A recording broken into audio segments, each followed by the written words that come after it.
ইন্নাকা আনতাল আলিমুল হাকীম। মুআজ্জাজ মুহতারাম মুসল্লিয়ানে কেরাম, মুরব্বিয়ানে ইজম, যুবক বন্ধুরা, ছোট বাচ্চারা, পর্দার ভিতরে অবস্থানরত সম্মানিতা মা ও বোনেরা, শুকরিয়া আদায় করছি রব্বে করিমের দরবারে, যার তৌফিকে সাপ্তাহিক কোরআনে করিমের এই দর্শে আসার বসার সুযোগ পেয়েছি। কালিমাতুশ শুকর পড়ি আলহামদুলিল্লাহ।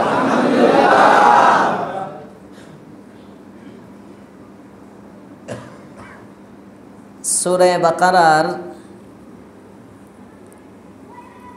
51, 52, 53, 54 চারটি আয়াতে কারিমা তিলাওয়াত করা হয়েছে, যার আলোচনা মোটামুটি গত সপ্তাহ হয়ে গেছে। গত সপ্তাহ আমরা 56 নম্বর আয়াত পর্যন্ত তিলাওয়াত, তরজমা, মোটামুটি তাফসির শুনে ফেলেছি। এই আয়াতগুলোর কিছু খুলাসা, সারমর্ম, সার নির্যাস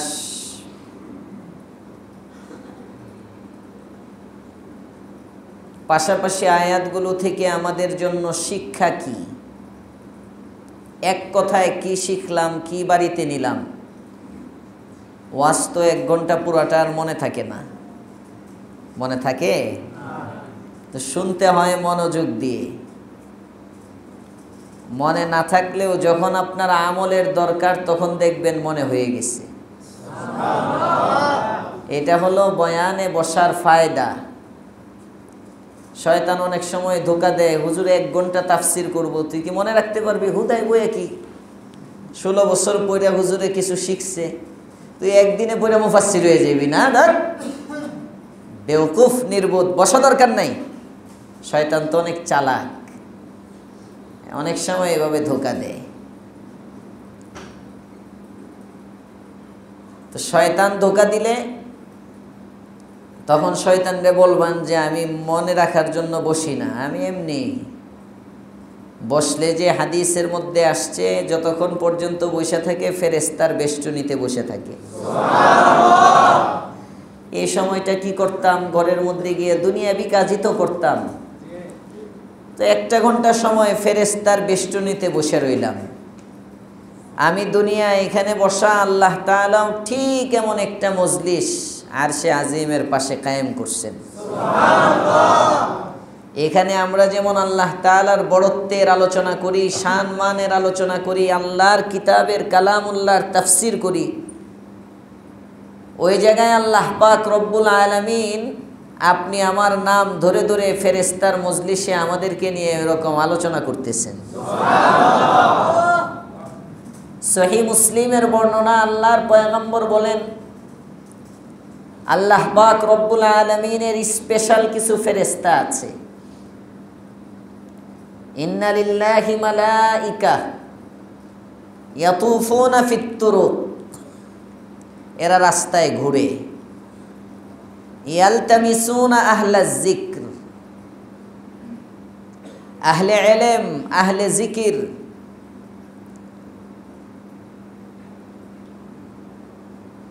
যারা আহলে ইলম হয় তারা আহলে জিকির হয়। যারা আহলে ইলম, ইলম ওয়ালা হয়, আলেমের লক্ষণ হাতে মোবাইল থাকা না, তসবিহ থাকা। এখন তো আলেমের হাতেও মোবাইল, জালেমের হাতেও মোবাইল, চতুর্দিকে শেষ এই মোবাইলে। এক জামানায় আওয়াম সেলফি তুলতো, এখন আলেমেও সেলফি তুলে। মিন আলামাতিল কিয়ামা, এগুলো কিয়ামতের আলামত। এলেম উঠতে হবে তো, এলেম উঠতে হবে না? এলেম যতদিন থাকবে ততদিন কিয়ামত হবে না। এলেম উঠতে হবে। কে উঠাবে? আমরাই উঠাবো। ঠেলে ঠুলে এলেম শেষ করে দেব। এলেম উঠবে কিভাবে? এলেম অনুযায়ী আমল না থাকলে এমনি উঠে যাবে। দেখবেন মুখস্থ জিনিস থাকে না, কিন্তু আমলে নিয়ে আসেন, এটা থাকবে। নামাজের মধ্যে 51 সুন্নত আপনি মুখস্থ করেন, থাকে না। আমি মাদ্রাসায় বাচ্চাদেরকে যখন মাসালার কিতাব পড়াই, তখন তাদেরকে বলি যে দেখেন, যেদিন যে মাসআলাটা আপনারা পড়তেছেন, সাথে সাথে এই মাসআলাটা যদি আমল করার মতো সুযোগ থাকে এই মুহূর্তে, ব্যবসা সংক্রান্ত মাসআলা, এটা তো আর এই মুহূর্তে আমল করা সম্ভব না, আপনাদের দোকানপাট নাই। কিন্তু যে মাসআলা, ওযুর মাসআলা পড়তেছেন, নামাজের মাসআলা পড়তেছেন, যে মাসআলাগুলো আপনার প্রয়োগ করার মতো, এই মাসআলাগুলো আপনি সাথে সাথে আমল শুরু করেন। সাথে সাথে আপনার মুখস্থ করতে হবে না, আপনাকে কেউ জিজ্ঞেস করলে আপনার আমল দেখে আপনি মাসআলা বলবেন। নামাজের সুন্নত কয়টা? 51টা মুখস্থ করাইছিলাম আপনাদেরকে। কয়জন বাচ্চা যেন পুরস্কারও নিছিল 51 সুন্নত শোনায়া, কারা কারা যেন পুরস্কারও নিছিল। আল্লাহ জানে এদের নামাজ কি ওই সুন্নত মোতাবেক চলতেছে কিনা। মুখস্থ করা তো এক জিনিস, বাস্তবায়ন করা, আমল করা এটা আরেক জিনিস। বাস্তবায়ন তো আল্লাহ পাক রব্বুল আলামিন কোরআনে কারীমের মধ্যে বলেন, ফাসআলু আহলাল যিকর ইন কুনতুম লা তা'লামুন। তোমরা যদি না জানো তাহলে তোমরা আলেমকে জিজ্ঞেস করো, যে বিষয়ে জানো না এটা আলেমের কাছে জিজ্ঞাসা করো। আল্লাহ তাআলা এখানে শব্দ চয়ন করা দরকার ছিল, ফাসআলু আহলাল ইলম, ইলম ওয়ালা যে তাকে জিজ্ঞেস করো। ইন কুনতুম লা তা'লামুন, যদি তোমরা না জানো। কিন্তু আল্লাহ তাআলা এই শব্দ না বলে বললেন ফাসআলু আহলাজ যিকর। এতটুক তো বুঝছেন? এতটুক বুঝছেন না? আহলে জিকির মানে জিকির ওয়ালাকে জিজ্ঞেস করো। বলবে আহলে ইলম, ইলম ওয়ালাকে জিজ্ঞেস করো, কিন্তু বলতেছেন কি? জিকির ওয়ালাকে জিজ্ঞেস করো। কারণটা কি? মুফাসসিরিনে কেরাম লেখেন, প্রকৃত আলেম যে হবে সে জিকির ওয়ালা হবে। এজন্য আল্লাহ তাআলা ওই দিকে ইঙ্গিত করার জন্য আহলে ইলম না বইলে আহলে জিকির বলছেন।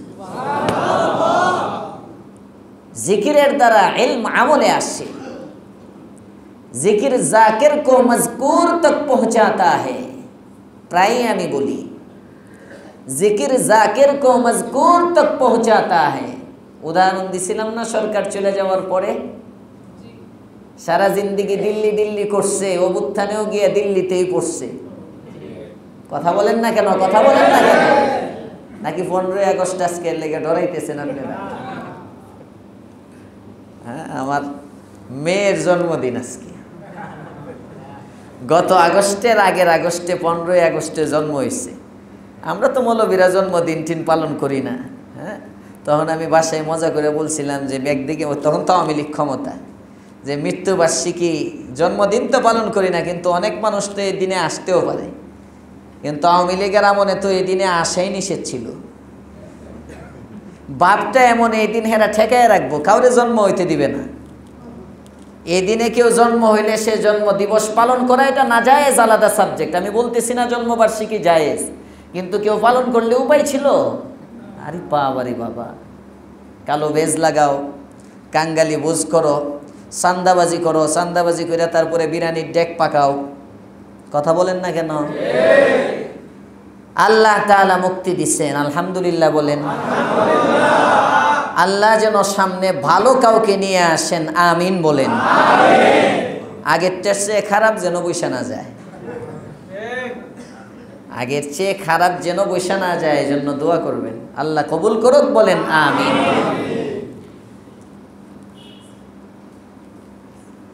जिक्र जाकिर को मजकूर तक पहुंचाता है। इंडिया इंडिया दिल्ली दिल्ली दिल्लीर चाटुकारिता करते करते যদি দিল্লি পর্যন্ত গিয়া পৌঁছে, তুমি আল্লাহর গোলামি করো, করতে করতে তুমি আল্লাহ পর্যন্ত পৌঁছে যাইবা। তো ফেরেশতা তালাশ করে আলতামিসুনা আহলাজ যিকর, জিকির ওয়ালাকে তালাশ করে। কোথায় জিকির মানে? জিকির ওয়ালা মানে কোন জায়গায় ওয়াজ হয়, কোন জায়গায় তাফসির হয়, কোন জায়গায় আল্লাহর আলোচনা হয়, এটাই মজলিস তালাশ করে। স্পেশাল ফেরেশতার বাহিনী আছে খোঁজার জন্য। আল্লাহু আকবার। খুঁজতে খুঁজতে খুঁজতে খুঁজতে হঠাৎ যখন আইসা গোয়ালটেক মসজিদের সামনে দাঁড়ায় দেখে এই এনে তো আলোচনা হইতেছে। তখন প্রথমে মনে করেন মানুষ যখন মনে করেন আপনার ছেলেটা পাওয়া যাচ্ছে না, ছোট্ট ভাইটাকে পাওয়া যাচ্ছে না, তখন কি করে? বাবা একদিকে খুঁজে, চাচা একদিকে খুঁজে, আত্মীয় স্বজন সবাই খুঁজতে থাকে না? আমি এই হাদিসটা যখন পড়ি তখন আমার কাছে মনে হয় এই ফেরেশতা, কেউ গেছে ওই আদম আলী মার্কেটের দিকে, কেউ গেছে এইদিকে চিস্তি মার্কেটের দিকে, কেউ এই গলিতে, বিভিন্ন গলি। তো ফেরেশতা তো আর গায়েব জানে না, নাকি জানে? বান্ডারি কিছু জানে বুঝতো। হ্যাঁ হ্যাঁ, গায়েব আল্লাহ ছাড়া কেউ জানে? আস্তে আস্তে বলেন কেন? গায়েবের মালিক একমাত্র কে? ভালো করে দিলে রাখবেন এগুলো। আমার বাবা চেহারাটা দেখলেই সব কয়ে দেয়। পিসা হুজুরের কাছে যাও না মিয়া, কত জায়গায় তো ঘুরলা, আল্লাহর ওলি চিনলা না? চেহারা দেখেই সব কয়ে দিব। রে বাবা রে বাবা রে বাবা, কিভাবে যে ইমান ধ্বংস করতেছে। আর আমরা বাঙালি জাতি, আমাদের রক্তের মধ্যেই এমন এক আবেগ ভরে দিছে যেটা শুনে এদিকে দৌড় দেয়, চিন্তা ভাবনা করার সুযোগ নাই। শিরকি বিল্লাহর মাধ্যমে ইমান শেষ হয়ে যাচ্ছে, খবরই নাই। খাজা মঈনুদ্দিন চিশতির নামে ডেক বসায়, নামাজ পড়ে না, আছে না নাই? অথচ মঈনুদ্দিন চিশতির সারা জিন্দেগিতে নামাজ কাজা নাই। সারা জিন্দেগিতে যে মঈনুদ্দিন চিশতির নামাজ কাজা নাই, মঈনুদ্দিন চিশতি সারা জিন্দেগিতে, মঈনুদ্দিন চিশতির দাড়ির মধ্যে কখনো হাত লাগায় নাই। উনি মঈনুদ্দিন চিশতির নামে লাল শালু কাপড় লাগায় আর ডেক বসায়। চিশতি, সে চিশতি, সে কি চিশতি, দাড়ি নাই। তোরে কিস্তি বানায় দিব পিডাইতে পিডাইতে জাহান্নামে। আল্লাহ হেফাজত করুক, বলেন আমিন। নামের শেষে লাগাই দিছে চিশতি, চিশতি লাগাই দিই পীর, চিশতি লাগাই দেই কি পীর। আল্লাহ হেফাজত করুক, বলেন আমিন। আল্লাহর পয়গম্বর বলেন ফেরেশতা খুঁজতেছে, খুঁজে ফানা দাও, না দাও মানে একে অপরকে ডাকে। তার মানে একজন ওই গলিতে, একজন ওই গলিতে, খুঁজতে খুঁজতে হঠাৎ যখন পেয়ে যায় তখন একে অপরকে ডাকতে থাকে, হালুম্মো হালুম্মো, এ আসো আসো, এখানে আসো, এখানে আসো, এখানে আসো। হালুম্মো মানে পেয়ে গেছি, পেয়ে গেছি, আসো এখানে। তখন সব ফেরেশতারা এদিক সেদিক যারা ছিল, এই সব ফেরেশতারা এসেই করে কি, ওই যেখানে মজলিস হয় ওই মজলিসের চতুর্দিকে বেষ্টন করে দাঁড়ায় যায়। দেখেন কি লাভ, চতুর্দিকে বেষ্টন করে দাঁড়ায় আছে।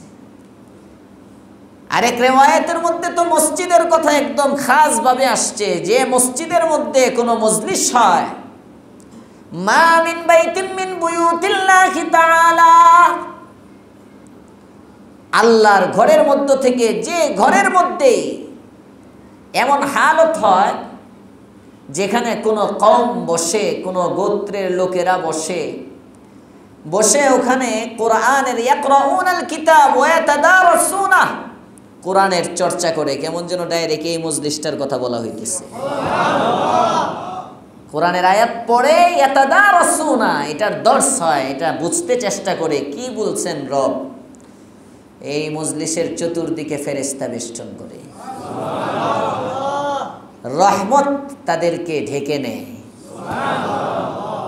একরকম আত্মিক প্রশান্তি, সাকিনা তার উপর অবতীর্ণ হতে থাকে। আর কি, ফেরেশতা আল্লাহ তাআলার কাছে এই মজলিসের মানুষগুলো নিয়ে আলোচনা করতে থাকে। আল্লাহ জানেন কি আলোচনা করে। এই রেওয়ায়েতে এতটুক শেষ, ওই রেওয়ায়েতের মধ্যে আছে আলোচনাটা কি। আল্লাহ তাআলা জিজ্ঞেস করেন, এই তোরা তো বলছিলি না এরা খালি মারবো, কাটবো, কুবাইবো,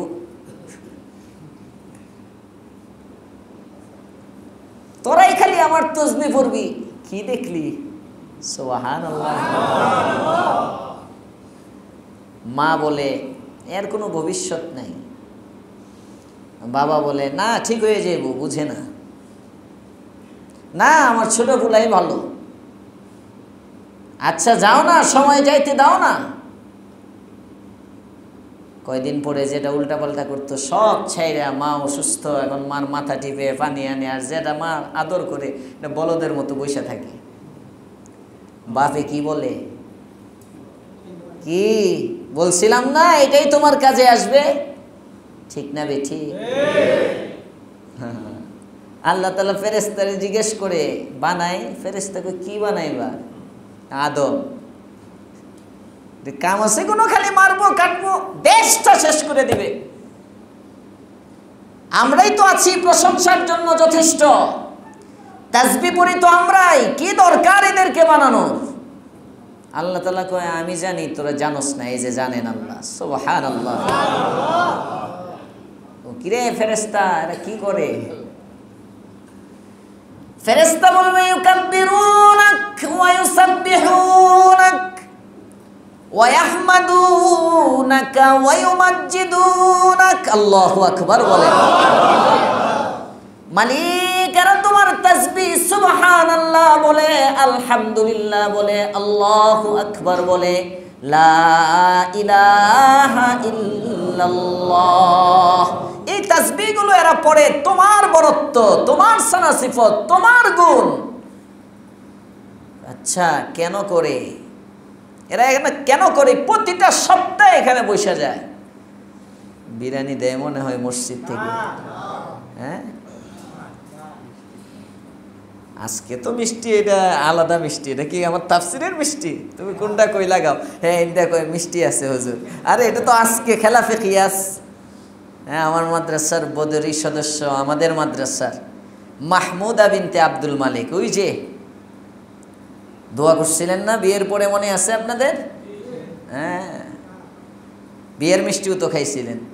এই বাচ্চার মা হইছে, আলহামদুলিল্লাহ বলেন। শুকরিয়া, তান মিষ্টি পাঠাইছেন আপনাদের জন্যে। দোয়া করেন। ছেলের নাম অর্ধেক মা রাখছে, অর্ধেক আমি রাখছি। হ্যাঁ, আব্দুল্লাহ আল মুস্তাজাব, অর্থ হইল আল্লাহ তাআলার মনোনীত গৃহীত বান্দা।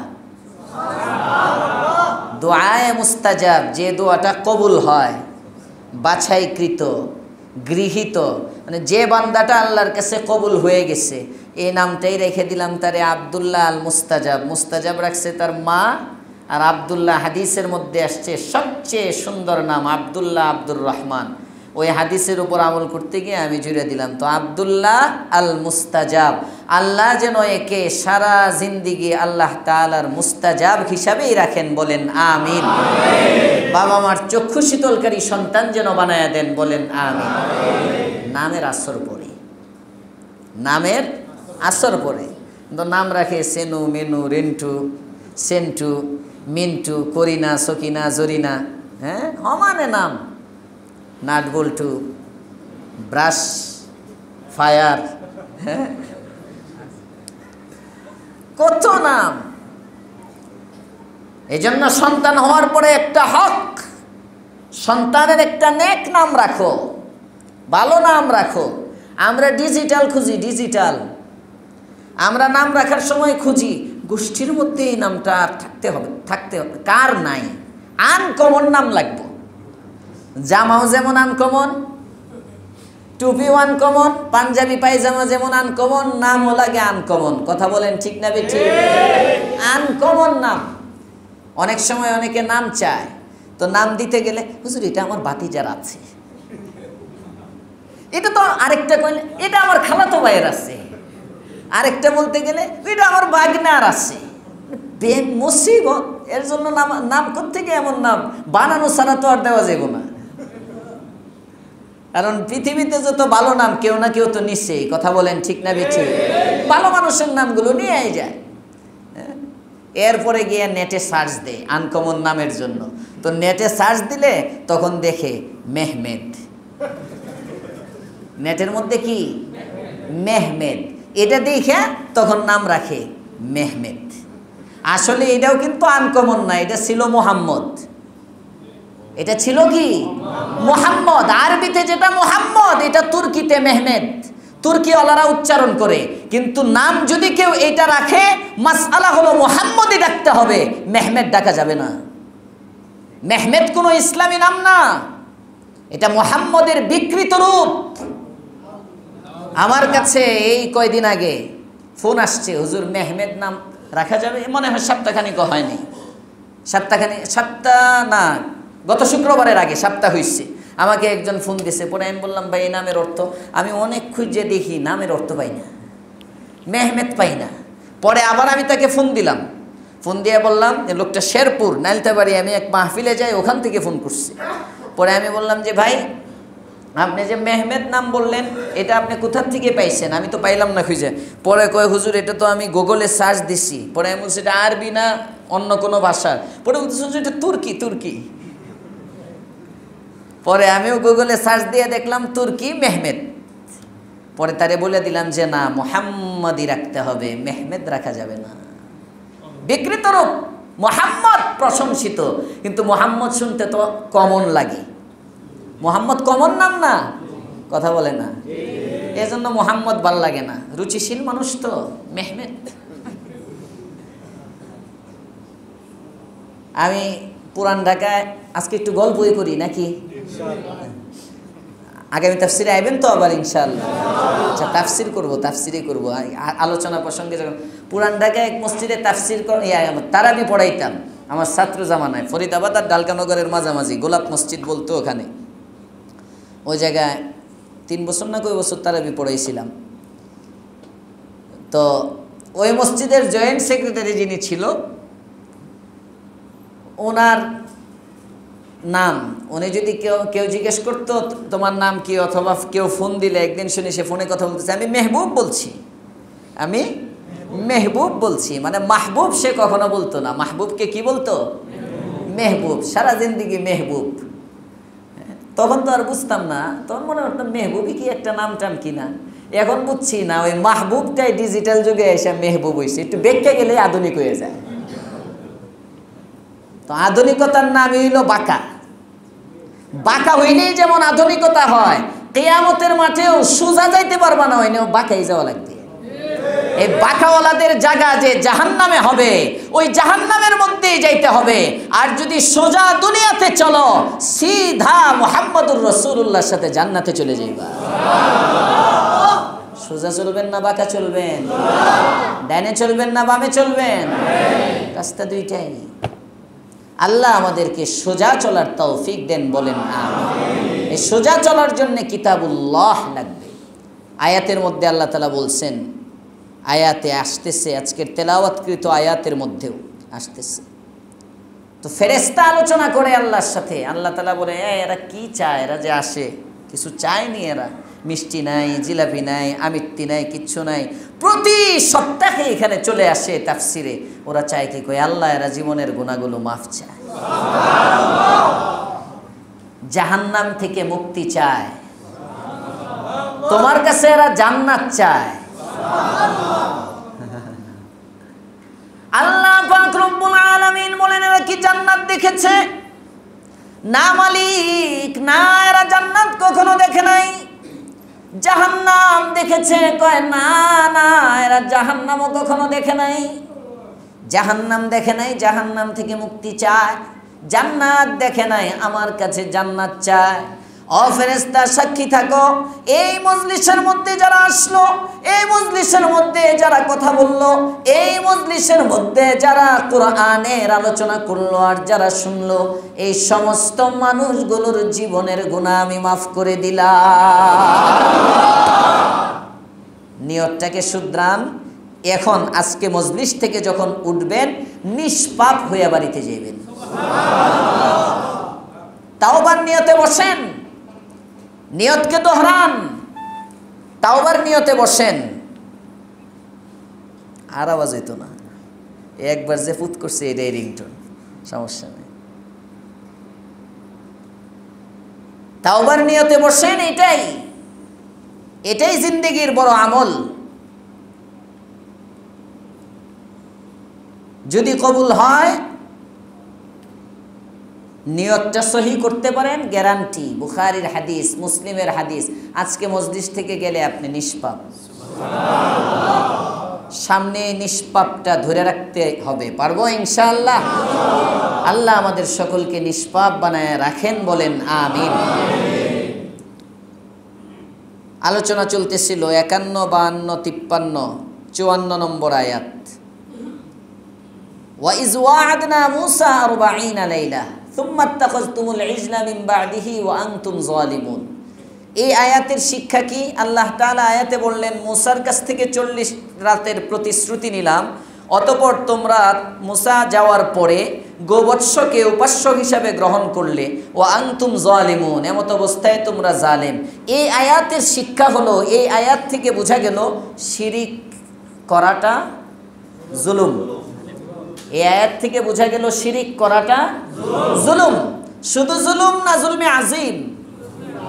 জুলমে আজিম। আল্লাহ তাআলা কোরআনে অন্য আয়াতে বলেন, ইন্না শিরকা লা জুলমুন আজিম। হযরত লোকমানে হাকিম যখন তার সন্তানকে ওয়াজ করতেছিলেন, লোকমানে হাকিম একজন বক্তা ছিলেন, এক বক্তার নাম, চেহারা ছবি এত ভালো না, লোকমানে হাকিম। হ্যাঁ, জিব্বা একটা গেছে নিচে সুনামগঞ্জ, আর একটা উপরে আশুগঞ্জ। বুঝেন নাই? মুখটা কখনো 2 ঠোঁটে, যে আমরা তো মিলাইতে পারি, লোকমান হাকিমের 2 ঠোঁট মিলতো না। 2 ঠোঁট যদি না মিলে, লোকটাকে তো অনেক সুন্দর দেখা যায়। এমন একজন লোক আসলে তো নিজের মেয়ে দিয়ে দিবেন না? হ্যাঁ, কথা কয় না, কেউ দিবে না, সবাই সুন্দর খুঁজবে, স্বাভাবিক। কিন্তু লোকমানে হাকিমের সুরতটা দেখেন, কোনো সুরতের কোনো কোয়ালিটি নেই। এজন্য আল্লাহর রাসূল বলেন, 3 জন কালো, এদের দিলটা অনেক আলো। এই 3 কাল্লুর মধ্যে একজন হলো লোকমান। সুবহানাল্লাহ। এক ঠোঁট নিচের দিকে, আর একটা কেমন যেন উপরে উঠা নাকের ছিদ্রের মধ্যে চলে গেছে, এমন ভাব। হ্যাঁ, কালো। এরপরে পায়ের গোছাগুলো ছোট, বাট্টু খাটো, কোনো শিকলো সুরত নাই, কোনো শিকলো সুরত নাই। এই ব্যক্তি ওয়াজ করে শত শত না, হাজার হাজার মানুষ তার ওয়াজ শুনে। রাখাল ছিল এক সময়, পাশাপাশি 2 জনে বকরি চড়াইতো। ওই বেটা হঠাৎ করে দেখা বক্তাটাকে, কণ্ঠটা তো চিনা চিনা লাগে, কাছে গিয়ে দেখে জাতি ভাই, কাছে যায় বলে, এই তুমি কি ওই ব্যক্তিটাই যে আমার সাথে বকরি চড়াইতা, যে আমার সাথে বকরি চড়াইতা পাশাপাশি, তুমি কি সেই? লোকমান বলে, হ্যাঁ আমি সেই। ডাক দিয়ে বলে, ব্যাপারটা কি ভাই? আমি এখনো বকরি চড়াই, তুমি হাজার হাজার শ্রোতার সামনে বয়ান করো। তোমার এই মর্যাদা আল্লাহ পাক রব্বুল আলামিন কেন দিলেন? কিভাবে দিলেন? কোন আমলের কারণে তুমি এই মর্যাদায় গেলা? হযরতে লোকমানে হাকিম বলেন, 9টি আমল আমি করার কারণে আল্লাহ পাক রব্বুল আলামিন আমাকে এই মর্যাদা দান করেছেন। 9 আমল। আল্লাহ আমাদেরকে করার তৌফিক দাও, বলেন আমিন। আজকে ওই ওয়াজ করব না, সময় চলে যাবে। এরপরে এত দামি হইছেন যে তার আলোচনা আল্লাহ কোরআনে আনছেন। নবী না, তারপরেও তার আলোচনা কোরআনে। ওয়া ইয ক্বালা লুকমানু লিবনিহি ওয়া হুয়া ইয়াইযুহু ইয়া বুনাইয়া। আল্লাহ তাআলা বলেন, স্মরণ করো ওই সময়ের কথা যখন লোকমান তার সন্তানকে বলতেছে, এমত অবস্থায় যে সে তাকে ওয়াজ করতেছে, ওয়া হুয়া ইয়াইযুহু ইয়া বুনাইয়া, হে আমার ছোট্ট ছেলে, লা তুশরিক বিল্লাহ। 1 নম্বর উপদেশ হলো আমি তোমাকে দিচ্ছি, লা তুশরিক বিল্লাহ, আল্লাহর সাথে শরীক করো না, কাউকে শিরিক করো না। কারণ কি জানো? ইন্না শিরকা লা যুলমুন আযীম, শিরিক হইল সবচেয়ে বড় অপরাধ। আল্লাহ সব মাফ করে, শিরিক সহ্য করতে পারে না। জামাই বিয়ে করছে, শ্বশুর বাড়ির থেকে কিচ্ছু দেয় না, মাইনে নেয়, কারণ এটা আমার পাওনা না, যৌতুক না, স্বাভাবিকভাবে একটা সৌজন্য আছে না, অনেক কিছু দেয়, মেনে নেয়, কিচ্ছু বলে না। স্বামীরে খাওয়ানো দরকার, স্ত্রী স্বামীকে ঠিক মতো খাওয়ায়ও না, কিচ্ছু বলে না। বাচ্চা কাচ্চার খেদমত করা দরকার, স্ত্রী বাচ্চা কাচ্চারও যত্ন নেয় না, কিচ্ছু বলে না, সব বরদাস্ত করে, যাক আনছি। আর একদিন রাত্রেবেলা বাসায় গেছে, যায় দেখে স্ত্রী আরেক বেড়ার লগে শুয়ে রইছে। এটাও তো মাইনা নিবে? হ্যাঁ হ্যাঁ হ্যাঁ, শিরিক। কল্লা কেটে লাইব একেবারে, একদম শেষ জায়গায়। সব বরদাস্ত করতে পারি, তো আমার অধিকারের মধ্যে কাউকে বাদ বসাবে এটা মানতে পারবো না। তুমি তার হাত বানাও নাই, তুমি তার পাও বানাও নাই, তুমি তার অঙ্গ প্রত্যঙ্গের স্রষ্টা না। একজন নারী, তার খালেক আল্লাহ, তোমার খালেক আল্লাহ, শুধু সে তোমার অধীনস্থ হয়ে স্বামী হিসাবে তোমার মর্যাদা বেশি, তোমার আকদের মধ্যে আছে। এই আকদের বন্ধন, এই চুক্তিটার কারণে তুমি যদি তোমার অধিকারের মধ্যে কোনো ভাগ সহ্য করতে না পারো, তোমার মাথা থেকে পা পর্যন্ত সব আমি মাওলার দেওয়া, হায়াত আমি মাওলার দেওয়া, সব দিলাম বান্দা তোকে আমি, খাওয়াই আমি, রিজিকের মালিক আমি, পালি আমি, সুস্থতার মালিক আমি, হায়াতের মালিক আমি, অঙ্গ প্রত্যঙ্গের মালিক আমি, তোকে সব দিলাম আমি, আর তুই যাবি খাজা বাবারে সেজদা করতে? দে আমি, আর তুই মাজারে মোমবাতি দেস? দে আমি, আর তোর হাতের মধ্যে তুই লাল ফিতা লাগায় গরিশ কপাল পুরা। মুসলমানের বাচ্চা যুবক, হাতের মধ্যে লাল ফিতা আছে না নাই? সুতা বেঁধে রেখে দিচ্ছে, কোন দরবারে গেছে, দরবারতে মাইরে দিছে, বাস আছে, বরকত মনে করে হাতে রেখে দিচ্ছে। হাজত রওয়া, মুশকিল কুশা, সমস্ত প্রয়োজন পূরণ করি, সমস্ত সমস্যা দূরীভূতকারী। আল্লাহ হেফাজত করুক। আছে না নাই সমাজে? আল্লাহ তাআলা বলেন, তুই নামাজ কাজা করস আমি মাইনে নিতে পারি, তুই রোজা রাখস না আমি মাইনে নিতে পারি, তুই হয়তো হজ ফরজ হয়েছে হজে যাস না আমি মেনে নিতে পারি, যাকাত ফরজ হওয়ার পরেও যাকাত দেশ নাই আমি মেনে নিতে পারি, কিন্তু খবরদার শিরিক করবি। ইন্নাল্লাহা লা ইয়াগফিরু আন ইউশরাকা বিহি ওয়া ইয়াগফিরু মা দুনা যালিকা লিমান ইয়াশা। হাবিব আমার, জানিয়ে দেন আপনার উম্মতদেরকে, আমি আল্লাহ পাক রব্বুল আলামিন বলে দিলাম, নিশ্চয় আমি আল্লাহ তাআলা এমন, লা ইয়াগফিরু আন ইউশরাকা বিহি, আমি রবের সাথে যদি কেউ শিরিক করে আমি এটা মাফ করি না, ওয়া ইয়াগফিরু মা দুনা যালিকা লিমান ইয়াশা, শিরিক ছাড়া যা আছে সব আমি আল্লাহ মাফ করে দিব।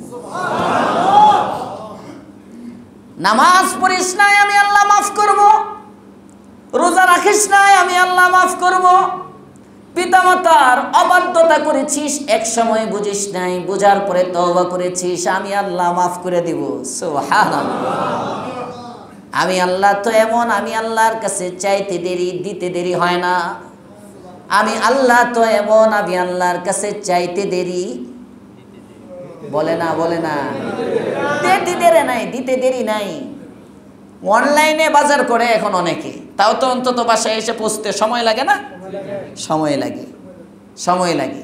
কত রকম অর্ডার করলে আল্লাহর কাছে এই কত পরে, আল্লাহু আকবার, কল করার সাথে সাথে সব দিয়ে দেয়। কি এক সত্তা, কি এক দরবার, আল্লাহু আকবার। আর কই আমরা পাগলের মতো ঘুরি, কোথায় আমরা পাগলের মতো দৌড়াই? মালিক চিনলাম না, মালিক চিনলাম না। এজন্য তাফসীরে রুহুল মাআনির মধ্যে আছে, তাফসীরে রুহুল মাআনিতে আল্লামা আলুসি লেখেন, দুনিয়ার মানুষ হাতির লেদা দেখে হাতি চিনলি, বকরির বিষ্ঠা দেখে বকরি চিনলি, হাতির পায়খানা দেখে হাতি চিনলি, উটের পায়খানা দেখে উট চিনলি, রাস্তার মধ্যে পায়খানা আছে দেখে বুঝলি এদিক দিয়ে হাতি গেছে, এটা হাতির পায়খানা। এত বড় পায়খানা এটা হাতি ছাড়া কারো হইতে পারে না। বকরির বিষ্ঠা দেখে চিনলি, এই রাস্তা দিয়ে বকরি গেছে, বকরি কিন্তু দেখিস নাই। উটের পায়খানা একরকম, ওইটা দেখে চিনলি, এই রাস্তা দিয়ে একটু আগে উট গেছে।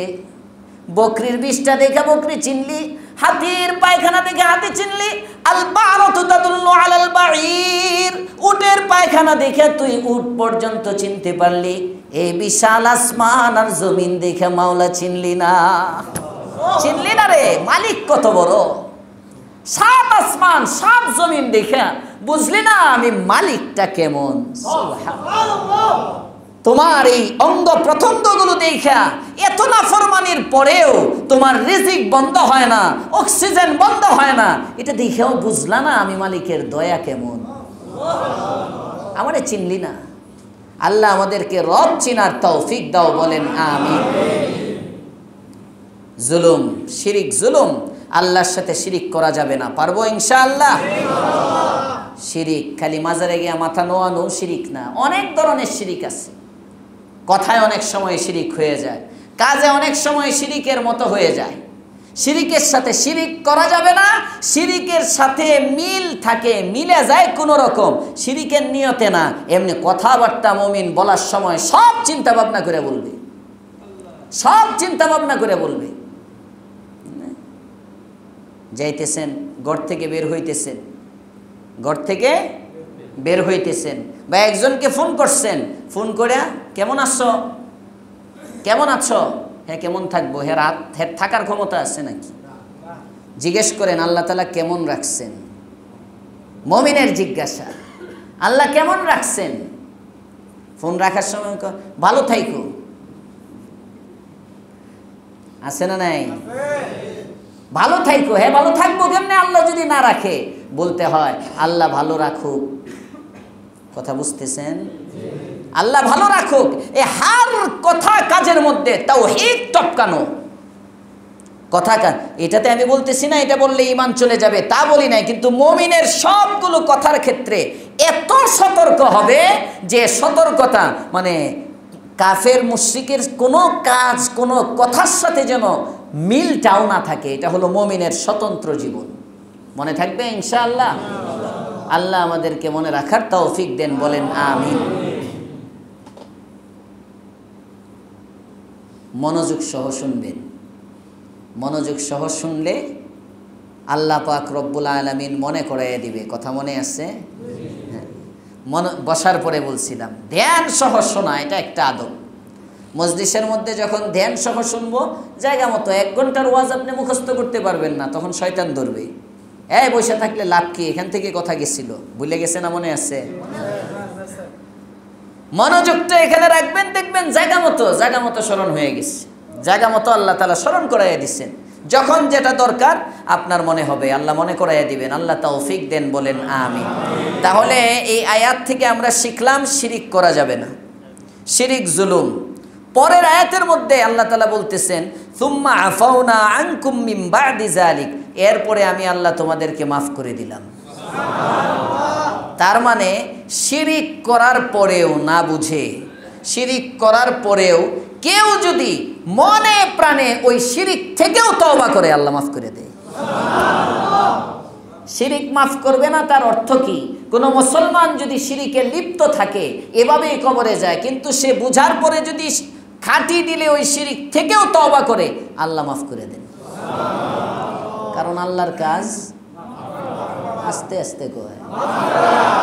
আমার মনে হয় মাঝে মাঝে কোরআনের আয়াতগুলো পড়লে আল্লাহর মনে এটাই টেন্ডার লইছে, বাপটা ওনার কামই মাফ করা। হ্যাঁ, এমন একটা দরবার উনি ঠিকই থাকতে পারে না ডাক দিলে। সুবহানাল্লাহ।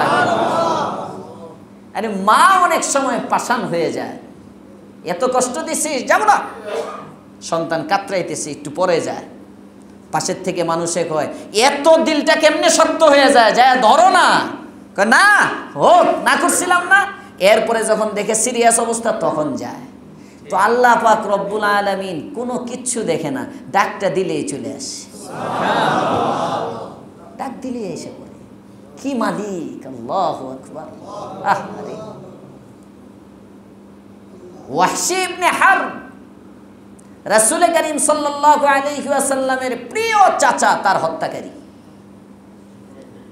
রাসূলের সবচেয়ে আদরের চাচা হামজা ইবনে আব্দুল মুত্তালিব উহুদের যুদ্ধে তাকে মারছে। ওয়াহশী ইবনে হারব হত্যা করে ফেলছে। শুধু হত্যাটাও কি হৃদয় বিদারক হত্যা, হত্যার পরে আবার কলিজা বের করছে, অঙ্গ প্রত্যঙ্গগুলো বিকৃত করছে। হিন্দা মেয়ে, হৃদয় বিদারক ঘটনা। রাসূল করিম সাল্লাল্লাহু আলাইহি ওয়াসাল্লাম অনেক কষ্ট পাইছেন। ওয়াহশী ওই সময় বুঝে নাই, পরবর্তীতে বুঝছে। কিন্তু রাসূলের কাছে মাফ চাবে, আল্লাহর কাছে মাফ চাবে। নবী মাফ না করলে তো আল্লাহ মাফ করবে না। কিন্তু অনেক সময় দেখা যায় নবী তারায় দিলে আল্লাহ লয়ে লয়। ফকিহ আবুল লাইস সামারকান্দি রাহমাতুল্লাহ আলাইহি, ফকিহ আবুল লাইস আস-সামারকান্দি রাহমাতুল্লাহ আলাইহি ওনার কিতাবের মধ্যে এক ওয়াকিয়া লিখছেন। যদিও মুহাদ্দিসিনে কেরাম এটাকে দুর্বল বলেন, কিন্তু ফকিহ আবুল লাইস সামারকান্দি উনিও ফকিহ ছিলেন, উনি আনছেন ওনার কিতাবের মধ্যে। তানবীহুল গাফিলিনের মধ্যে এই ওয়াকিয়া আছে। তানবীহুল গাফিলিনের মধ্যে এখন বাংলাও হয়ে গেছে সম্ভবত, আরবি রিসালা মূলত। তানবীহুল গাফিলিনের মধ্যে এই ওয়াকিয়া আছে। যুবক ইমাম গাজালি রহমতুল্লাহ আলাইহি ইহয়া উলুমিদ্দিনের মধ্যে আনছে। তাওবা করতেছে এক যুবক, কাফন চুরি করছে। ব্যথা পায় নাই তো মুরব্বী বেশি? আচ্ছা দেখো তো বেশি ব্যথা টেথা পাইছে? ব্যথা পায়নি, যাক যাক আলহামদুলিল্লাহ, ব্যথা পায়নি, স্যারের উপরে দিয়ে গেছে, সমস্যা নেই। এদিক থাকেন, ব্যথা পায় নাই, কোনো দুর্ঘটনা হয় নাই, সমস্যা নেই। কাফন চোর এক যুবক কাফন চুরি করে।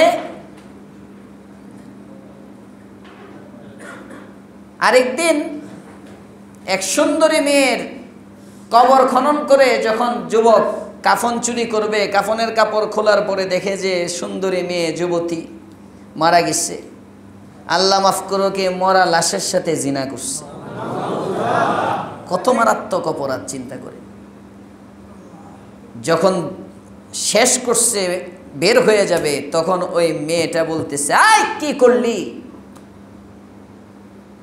আমাকে পুরাটা গোরস্থান কবরবাসীর সামনে তুই আমাকে বিবস্ত্র করে ফেললি, আর আমাকে নাপাক করে দিলি।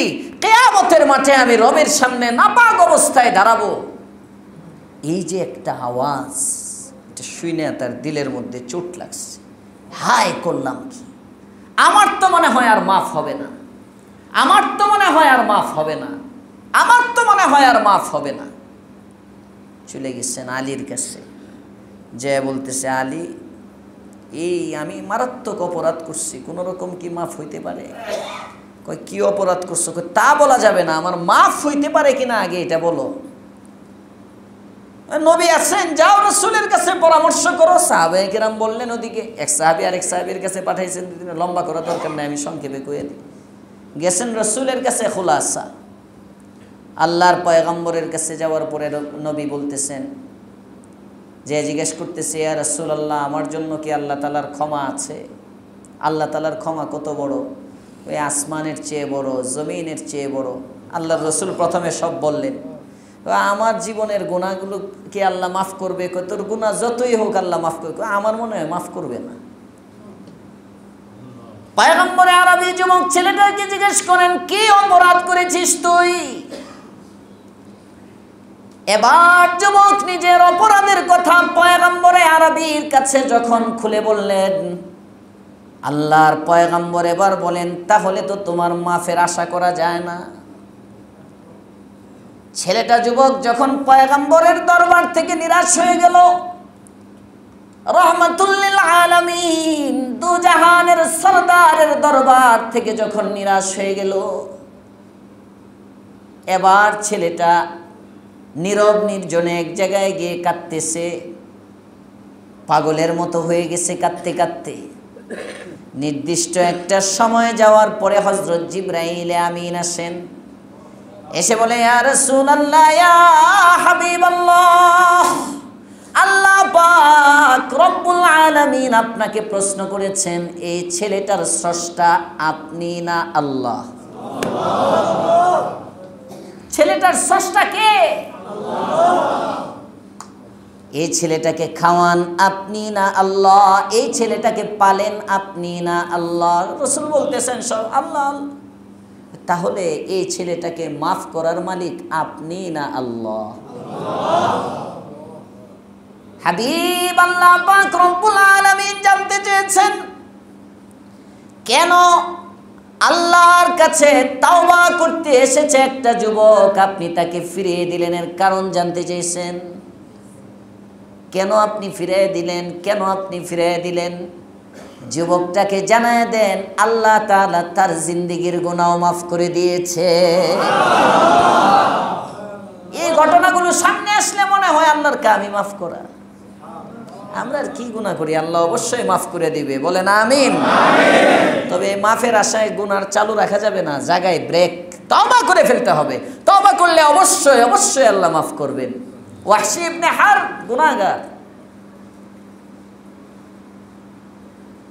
নবীর সামনে যেতে পারেন না, অনেক দূর থেকে আড়াল আড়ালে নবীর কথা শুনেন, দূরে দূরে থাকেন। একদিন মানুষে বলতেছে রে যাও না, রহমাতুল্লিল আলামিন। তো আগের ঘটনাটা কিছু সূত্রগত মুহাদ্দিসিনে কেরাম দুর্বল বলছেন, কিন্তু এখন যেটা এটার কোনো ভেজাল নাই।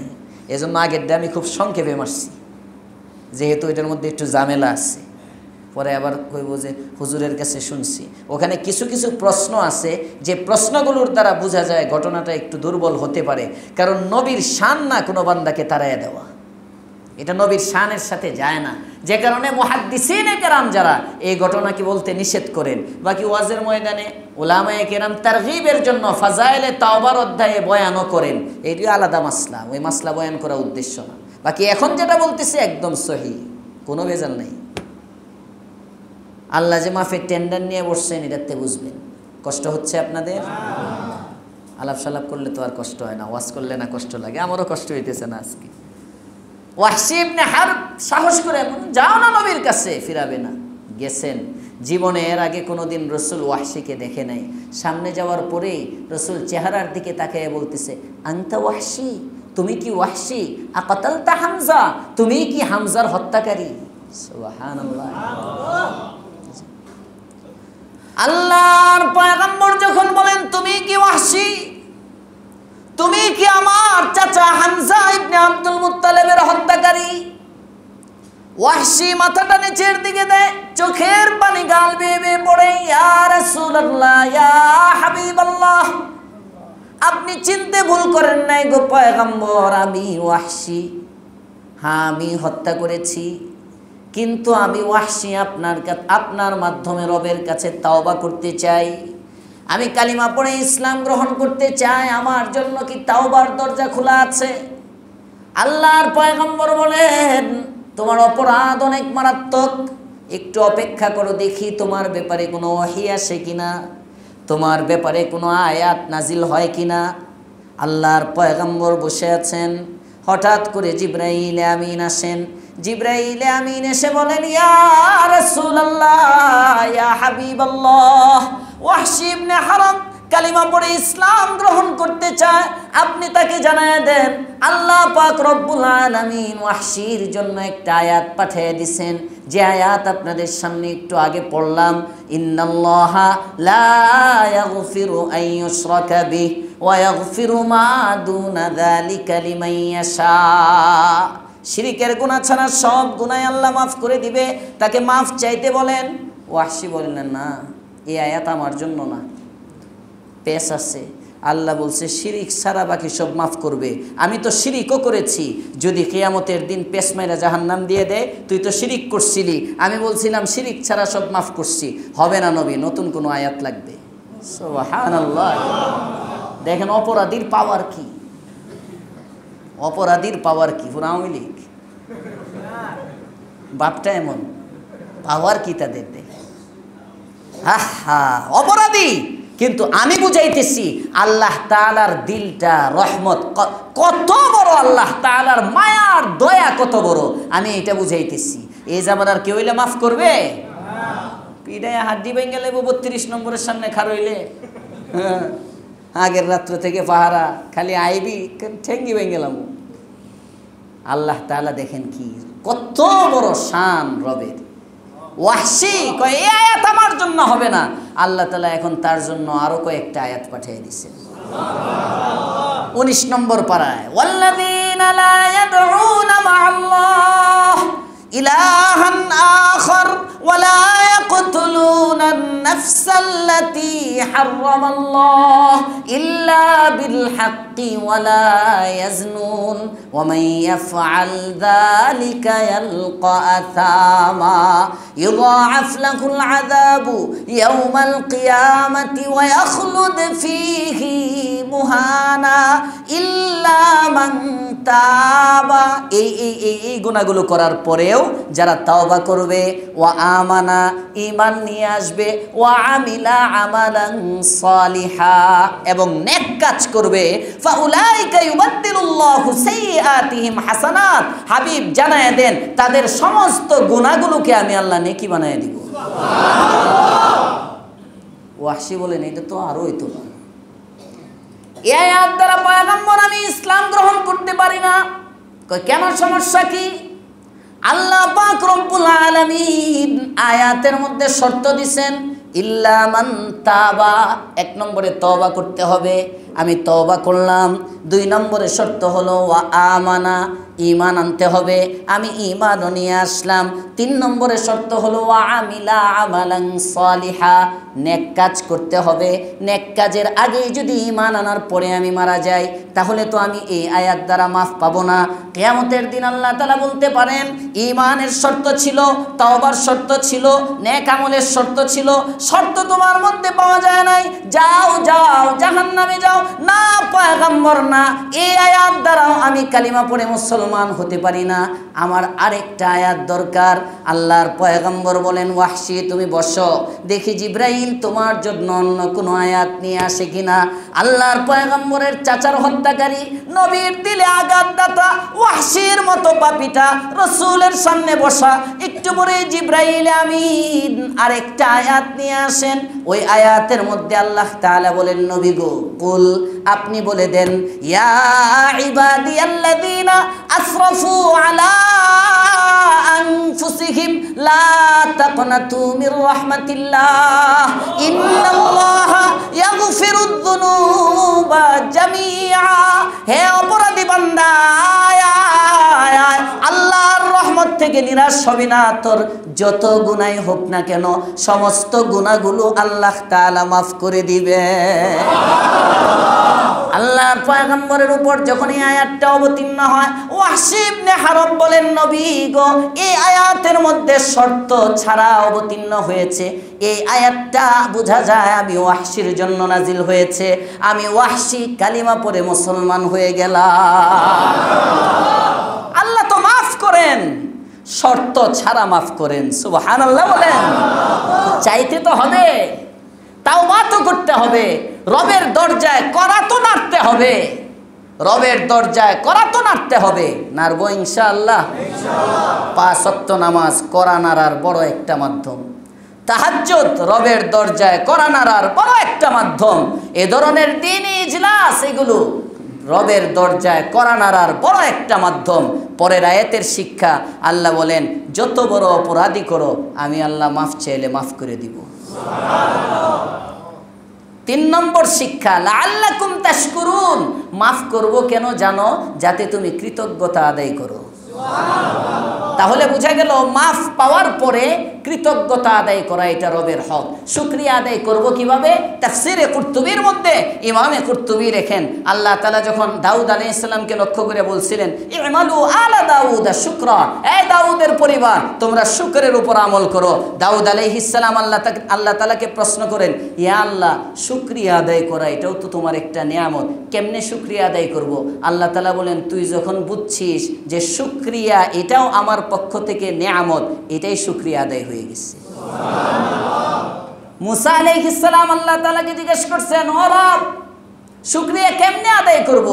কোনো বান্দা যখন বুঝে তার উপর আল্লাহ তাআলার নিয়ামত আছে, এই যে একটা অনুভূতি, এই অনুভূতিটার নামই শুকরিয়া।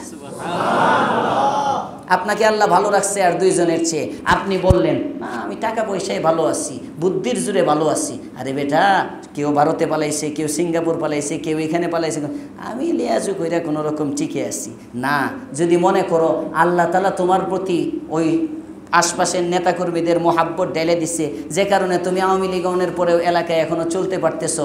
তোমার জুতার মালাও পরায় না, কিছুই পরায় না। এই যে এটা যদি বুঝতে পারো এটা আল্লাহর নেয়ামত, তাহলেই সবাই বলেন তাহলেই কি শুকরিয়া। 3 নম্বর। 4 নম্বর পরের আয়াতের মধ্যে আল্লাহ বলতেছেন ওয়াইদ আতাইনা মুসাল কিতাবা ওয়াল ফুরকানা লাআল্লাকুম তাহতাদুন। মুসাকে আমি কিতাব দিলাম, কিতাবের উদ্দেশ্যই হলো লাআল্লাকুম তাহতাদুন, তার মানে যত আসমানি কিতাব, সমস্ত আসমানি কিতাবের উদ্দেশ্য হেদায়েত।